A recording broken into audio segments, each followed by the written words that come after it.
ഞാനിപ്പോൾ 62 വർഷം പഴക്കമുള്ള മണ്ണുകൊണ്ട് നിർമ്മിക്കപ്പെട്ട ഒരു ഡാമിൻ്റെ മുകളിലൂടെയാണ് നടക്കുന്നത്. ഇപ്പം നിങ്ങൾ വിചാരിക്കണ്ടാവും വയനാടാണ്. വയനാട് ബാണാസുര സാഗർ ഡാം. അതല്ല, ഇത് തൃശ്ശൂർ ജില്ലയിലെ വാഴണി ഡാം 62 പണിയെഴുപ്പിച്ചാണ്. 1962 പണിയെഴുപ്പിച്ചാണ്. ഇന്നിപ്പോൾ 62 വർഷം പൂർത്തീകരിച്ച് 58 പണി തുടങ്ങിയെന്നാണ്. കാരണം പുറത്ത് 58 എന്ന് പറഞ്ഞാൽ രേഖപ്പെടുത്തിയിരിക്കുന്നത്. ശരിക്കും 62 ഇതിൻ്റെ പണി പൂർത്തീകരിച്ചത്. മണ്ണുകൊണ്ടാണ് നിർമ്മിക്കപ്പെട്ടത്. എനിക്കൊന്ന് കേരളത്തിൽ വളരെ കുറച്ച് ഡാം മാത്രമേ ഉള്ളൂ മണ്ണുകൊണ്ട് നിർമ്മിക്കപ്പെട്ടത്. അതിൽ ഒന്നാണ് നമ്മുടെ വയനാടുള്ള ബാണാസുര ഡാം. അത് ഇന്ത്യയിലെ തന്നെ ആദ്യത്തെ ഡാമാണ്. അതുകൂടാതെ ഏഷ്യയിലെ 2ാം സ്ഥാനമാണ് അതിന്.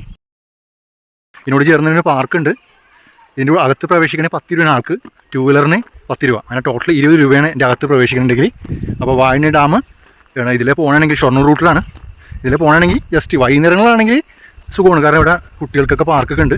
അതൊക്കെ കണ്ട് ആസ്വദിച്ച് പോകാം.